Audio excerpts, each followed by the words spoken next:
আমরা ক্লাসে জেনেছিলাম যে জোয়ার কি, আর মুখ্য জোয়ার গৌণ জোয়ার কিভাবে হয়, আর মুখ্য জোয়ার গৌণ জোয়ার জিনিসটা কি সেটা আমরা ডিটেলসে জেনেছি। আজকে আমরা জানব যে জোয়ার আর ভাটার মধ্যে সময়ের ব্যবধান কতটা হয়, আর জোয়ার আর ভাটার মধ্যে কিভাবে ব্যবধান সৃষ্টি হয়।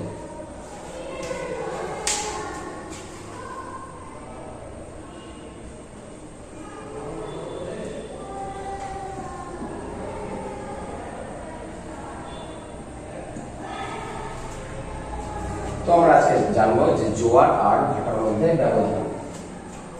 তো ধরে নিই এটা আমাদের পৃথিবী।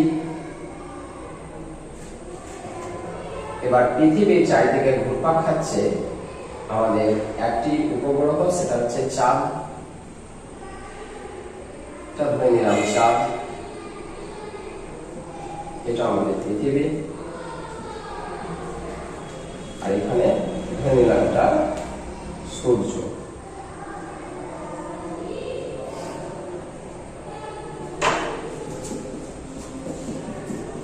এবার যখন সূর্য, চাঁদ আর পৃথিবী একই সরেখায় অবস্থান করে, তখন সেই অবস্থানকে আমরা কি বলি সেটা আমরা ছোট থেকেই জানি যে সেটাকে আমরা সিজেকি বলি। সিজেকি অর্থাৎ চাঁদ, পৃথিবী আর সূর্য যখন একই সরেখা বরাবর থাকে। আমরা জানি যে সূর্যের আলো চাঁদের ওপর পড়ে, আবার পৃথিবীর ওপর পড়ে। ঠিক পৃথিবীতে যেরকম দিন রাত হয়, ঠিক চাঁদেও দিন রাত হয়ে থাকে। যখন সূর্যের আলো যখন পৃথিবী আর চাঁদের ওপর পড়ে, আর চাঁদ যখন পৃথিবী আর সূর্যের মধ্যবর্তী অবস্থানে থাকে, তখন চাঁদের সামনের অংশে অর্থাৎ চাঁদের এই অংশে হয় দিন, আর তার ঠিক বিপরীত অংশে হয় না। অর্থাৎ চাঁদ যখন সূর্যের নিকটবর্তী থাকে তখন আমরা চাঁদকে দেখতে পাই না। পৃথিবী থেকে আমরা পৃথিবীবাসীরা কিন্তু চাঁদকে দেখতে পাই না। তার কারণ হচ্ছে চাঁদের সামনের অংশে দিন আর পেছনের অংশে রাত। আর পৃথিবী থেকে চাঁদকে যখন চাঁদের যখন রাত চলে তখন আমরা চাঁদকে দেখতে পাই না, যাকে এই অবস্থাকে বলা হয় অমাবস্যা। তাহলে এটা হচ্ছে অমাবস্যার অবস্থা। কিন্তু মনে রাখতে হবে যে যখন চাঁদ এই পজিশনে থাকে আর ঠিক তার পেছনে সূর্য থাকে, অর্থাৎ চাঁদ আর সূর্য উভয়ই অর্থাৎ ডবল পাওয়ার পৃথিবীকে আকর্ষণ করছে। এবার পৃথিবীর জলরাশিকে বেশি করে আকর্ষণ করে থাকে স্থলভাগ অপেক্ষা, তাই পৃথিবীর এই অংশের জলরাশি ফুলে ওঠে, যাকে আমরা জোয়ার বলে থাকি, আর এটাকে আমরা মুখ্য জোয়ার বলি। এবার ঠিক তার বিপরীতে কি ঘটে থাকে আমরা জেনেছি, তার ঠিক 180 ডিগ্রি বরাবর যে অংশে মুখ্য জোয়ার হয়, ঠিক তার বিপরীতে 180 ডিগ্রি বরাবর যে জোয়ারটা হয় তাকে বলা হয় গৌণ জোয়ার। এখানে আমরা আগের দিন আমরা এই ক্লাসটি করেছি, জেনেছি যে গৌণ জোয়ার কেন হয়, সেটা হচ্ছে পৃথিবীর বিকেন্দ্রীকরণ ক্ষমতার জন্য, আর মুখ্য জোয়ার হয়ে থাকে চাঁদ বা সূর্যের আকর্ষণ ক্ষমতার জন্য। এবার চাঁদ তো সর্বদাই যে এই পজিশনে থাকে তা তো নয়। চাঁদ কখনো সামনে থাকে, চাঁদ কখনো সূর্যের সামনে থাকবে, কখনো এই বরাবর থাকবে, কখনো পেছন দিকে থাকবে, কখনো এই অবস্থানে থাকবে। যে অবস্থানে থাক না কেন, চাঁদের যে অংশটা পৃথিবীর সামনে পড়বে সেই অংশেই মুখ্য জোয়ার দেখা যাবে। অর্থাৎ চাঁদ যেহেতু এখানে আছে, তাই চাঁদের সামনে এই অংশে মুখ্য জোয়ার হবে। এখানে যদি চাঁদ থাকে তো চাঁদের এই পৃথিবীর এই অংশে মুখ্য জোয়ার দেখা যাবে, এই অংশে গৌণ জোয়ার দেখা যাবে, ঠিক তার বিপরীতে গৌণ জোয়ার। এবার চাঁদ যদি এই বরাবর থাকে তখন চাঁদের এই অংশে মুখ্য জোয়ার, ঠিক তার বিপরীতে গৌণ জোয়ার দেখা যাবে। এবার মুখ্য জোয়ার আর গৌণ জোয়ার ব্যাপারটা তো ক্লিয়ার হয়েছে। এবার যখনই মুখ্য জোয়ার এই অংশে হয়, ঠিক তার বিপরীতে গৌণ জোয়ার, আর এই দুই মিডিল বরাবর অংশের জল কি হয়, জল খুব কম দেখা যায়, যাকে আমরা ভাটা বলে থাকি। অর্থাৎ এই অংশের জলই এইদিকে নেমে আসছে আর এইদিকে নেমে আসছে একই সময়ে এই দুই অংশের জল, যেহেতু জলের পরিমাণ তো আর প্রতিদিন বাড়ছে না, যা আসে তাই। এবার জল যেহেতু এখানকার জল যেহেতু এইদিকে নেমে আসছে, যেখানে এই পরিমাণ মানে এখানে যেসব সাগর, সমুদ্র বা নদ নদী দেখা যায় সেখানে জলের অভাব দেখা যায় বা জল কম দেখা যায়, আর এই অংশে জলের পরিমাণ বেশি দেখা যায়। তো এটা হচ্ছে যে জোয়ার দুই জোয়ার আমরা জেনেছি, আর এখানেও একটা ভাটা হয়, এখানেও একটা ভাটা হয়। তাহলে পৃথিবীর যে কোনো সময় অর্থাৎ এই মুহূর্তে কোথাও না কোথাও মুখ্য জ্বর হচ্ছে, কোথাও না কোথাও গৌণ জ্বর হচ্ছে, আর একই সময়ে কোথাও না কোথাও ভাটা দেখা যাচ্ছে। অর্থাৎ পৃথিবীর প্রত্যেকটা সেকেন্ডে কোথাও না কোথাও মুখ্য জ্বর হচ্ছে, কোথাও গৌণ জ্বর হচ্ছে, কোথাও ভাটা হচ্ছে। এই দুই অংশ বরাবর ভাটা হচ্ছে। যেহেতু পৃথিবী ঘুরপাক খাচ্ছে আর কোনো না কোনো অংশ চাঁদের সামনে আসছে, সেটা অমাবস্যা হোক আর পূর্ণিমা হোক। আর পূর্ণিমা এই অমাবস্যার ক্ষেত্রে কি হচ্ছে যে চাঁদ আর সূর্য একত্রে পৃথিবীর জলরাশিকে আকর্ষণ করছে, যে কারণে এখানকার মানে জোয়ারের প্রাবল্যটা অনেক বেশি। এবার চাঁদ যখন এই বরাবর অবস্থানে থাকে তখনও সরেখাতেই থাকে, চাঁদ তখন সরেখাতেই অবস্থান করে, চাঁদ, পৃথিবী, সূর্য। এবার চাঁদ যেরকম পৃথিবী জলরাশিকে আকর্ষণ করছে, ঠিক সূর্য পৃথিবী জলরাশিকে আকর্ষণ করছে। এবার দুই আকর্ষণের কারণে কি হচ্ছে, এইখানকার মুখ্য জ্বর অতটা প্রবল হচ্ছে না, যে কারণে এখানে মুখ্য জ্বর হলেও কিন্তু অমাবস্যার থেকে কিন্তু অতটা মুখ্য জ্বর পাওয়া যায় না। আর এই অবস্থানকে চাঁদের এই অবস্থানে কি হয়, চাঁদের এই অংশে দিন হয় আর ঠিক তার এই অংশে রাত হয়। যেহেতু সূর্য সামনে রয়েছে, তাই সূর্যের সামনের অংশে এখানে দিন আর চাঁদের পেছন দিকে রাত। তো এবার চাঁদের এই অংশটা কিন্তু, দিনের অংশটা কিন্তু পৃথিবীবাসী আমরা সকলে কিন্তু দেখতে পাই, যে কারণে এই অবস্থানকে বলা হয় পূর্ণিমা। তাহলে সিজিকে অবস্থান আমরা দুইবার পেয়ে থাকি, একটা অমাবস্যা যেটাকে সংযোগ বলে থাকে, আর একটা হচ্ছে পূর্ণিমা যেটা প্রতিযোগ নামেও পরিচিত। এবার আমরা যে জিনিস শিখবো সেটা হচ্ছে যে পৃথিবীর যে কোনো একটি স্থান, ধরে নিন যে দীঘা যখন ধরে নিন চাঁদ এখানে আছে আর এই অংশটা হচ্ছে দীঘা, আর এখানে দীঘাতে ঠিক এখন ধরে নিন যেটা দুপুর 12টা বাজে, তাই এখানে মুখ্য জ্বর দেখা যাবে। পৃথিবী ঘুরপাক খাচ্ছে। এবার পৃথিবী তার নিজের পক্ষে এক পাক ঘুরতে সময় লাগে 24 ঘন্টা। 24 ঘন্টা যেটা আমরা ধরে নিই সেটা হচ্ছে সৌরদিন হিসেবে 24 ঘন্টা আমরা ধরে নিই, যে পৃথিবী তার নিজের চারিদিকে এক পাক ঘুরতে 24 ঘন্টা সময় নিয়ে থাকে, অর্থাৎ 360 ডিগ্রি অতিক্রম করে। 360 ডিগ্রি মানে একটা বৃত্তের চারিদিকে ঘুরপাক খাওয়ার জন্য 24 ঘন্টা সময় নিয়ে থাকে পৃথিবী। এবার ধরে নিন যে আজকে যদি দুপুর 12টায় এখানে জোয়ার হয়ে থাকে, তাহলে ঠিক দীঘাতেই পরের দিন যখন এক পাক ঘুরে যখন এই জায়গাতে যখন আসবে, তখন চাঁদ কিন্তু চাঁদও যেহেতু পৃথিবী চারিদিকে ঘুরপাক খাচ্ছে, তাই চাঁদ কিন্তু এখানে আর পরের দিন পাওয়া যাবে না, চাঁদ কিছুটা এগিয়ে যাবে। কতটা এগিয়ে যাবে সেটা আমরা এখানে জানবো।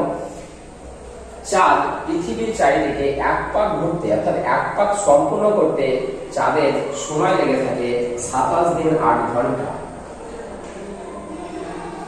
27 দিন 8 ঘন্টা সময় নিয়ে থাকে চাঁদ। যদি আমরা জানি যে চান্দ্র মাস, এটা হচ্ছে নাক্ষত্রিক চান্দ্র মাস, মানে নক্ষত্রের হিসাবে, কিন্তু আমরা বাস্তবে আমরা চাঁদের মাস গণনা করে থাকি, সেটা হয়ে থাকে 29 দিন বা 30 দিন। এখন পর্যন্ত যে চাঁদের যে মাস সেটা 29 তারিখ, মিনিমাম আর ম্যাক্সিমাম পাওয়া যায় 30 তারিখ, কিন্তু সঠিক হিসাব হচ্ছে এটা 27 দিন 8 ঘন্টা। এই টাইমটা হচ্ছে নক্ষত্রের হিসাবে, এটাই হচ্ছে পারফেক্ট।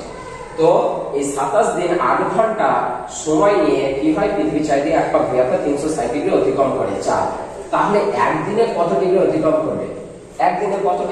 করবে? যদি 27 দিন 8 ঘন্টায় অতিক্রম করে 360 ডিগ্রি, তাহলে একদিনে কত অতিক্রম করবে?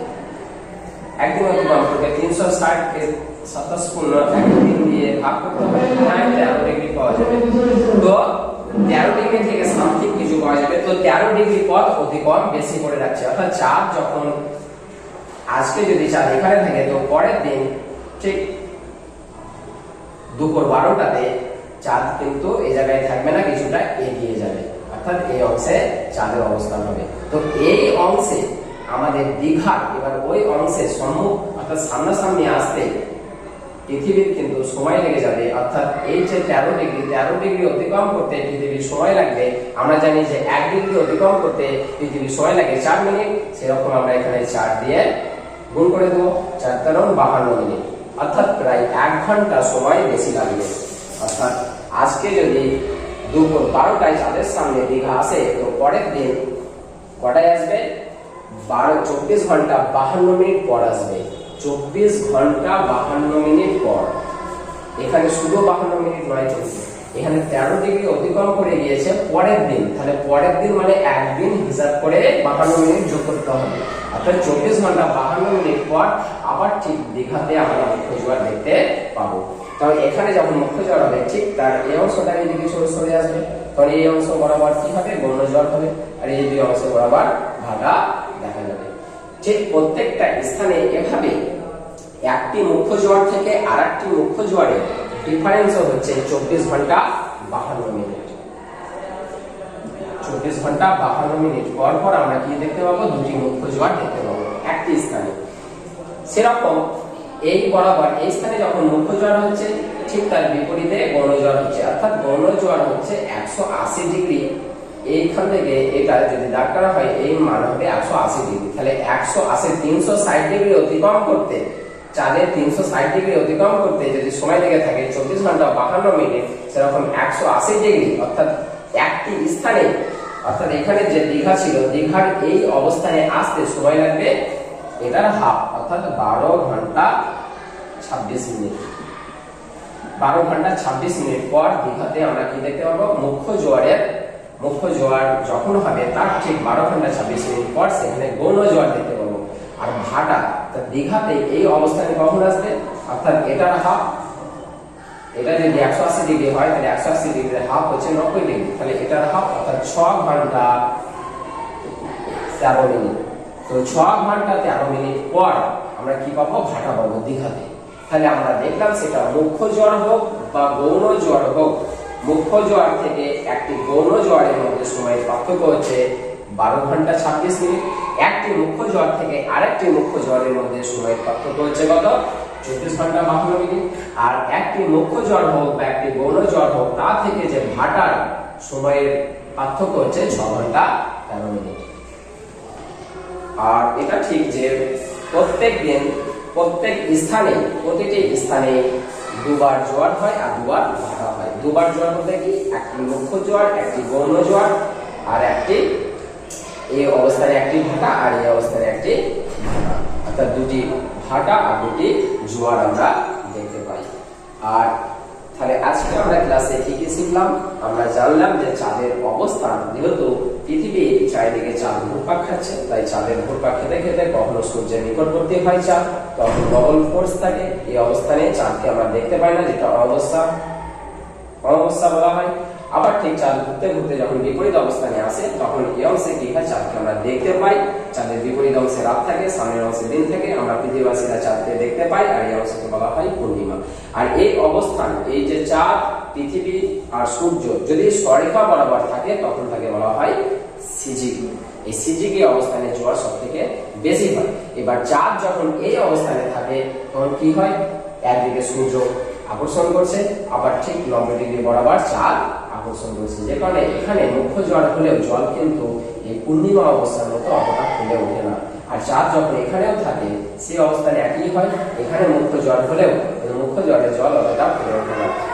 এই দুই অবস্থানকে বলা হয় নিপ টাইড, অর্থাৎ মরা জোয়ার, আর পূর্ণিমা অমাবস্যার জোয়ারকে বলা হয় ভরা জোয়ার। আর একটা জিনিস ছাত্ররা অনেকে বুঝতে ভুল করে, যেটা হচ্ছে জোয়ার আর কোটাল বা কটাল দুটো একই শব্দ। এরকম মরা জোয়ার বা মরা কটাল, এখানে যেরকম অমাবস্যা ছিল, অমাবস্যা থেকে কি হয়? প্রত্যেকদিন একটু একটু করে চাঁদকে আমরা বড় হতে দেখি। তাহলে এই যে চাঁদকে বড় হতে দেখি, এই পক্ষটাকে বলা হয় শুক্লপক্ষ। আবার চাঁদের যখন পূর্ণিমা হয়ে যায়, পূর্ণিমা থেকে কি হয়? পরদিন থেকে চাঁদের পরিমাণ আরো কমতে থাকে, কমতে কমতে এখানে অর্ধেক আসে, তারপরে কমে যায়, এটাকে বলা হয় কৃষ্ণপক্ষ।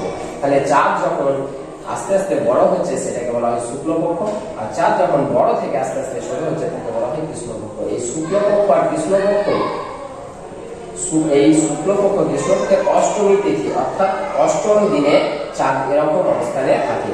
এই অবস্থানে কি হয়, যে জোয়ার পক্ষ জোয়ার দেখা যায় সেটা কিন্তু পূর্ণিমা অবস্থা অপেক্ষা কম প্রবল হয়, যাকে বলা হয় মরা জোয়ার বা মরা কোটাল। আর অমাবস্যা পূর্ণিমার জোয়ারকে বলা হয় ভরা জোয়ার বা ভরা কোটাল। আমরা আজকে খালি জানলাম ভরা জোয়ার কি, মরা জোয়ার কি, সিজিগি কি, অমাবস্যার অবস্থান কিরকম থাকে, পূর্ণিমার অবস্থান কি থাকে, শুক্লপক্ষ কি, কৃষ্ণপক্ষ কি, কিভাবে এগুলো পরিবর্তন হয়, এগুলো আমরা সবই জানা হলো। তো আশা করি আপনাদের ভিডিওটা ভালো লেগেছে। এরকম আরো ভিডিও যদি চান তো অবশ্যই কমেন্ট বক্সে জানান। যে ক্লাস 10 থেকে আমি পড়াচ্ছি আর কি।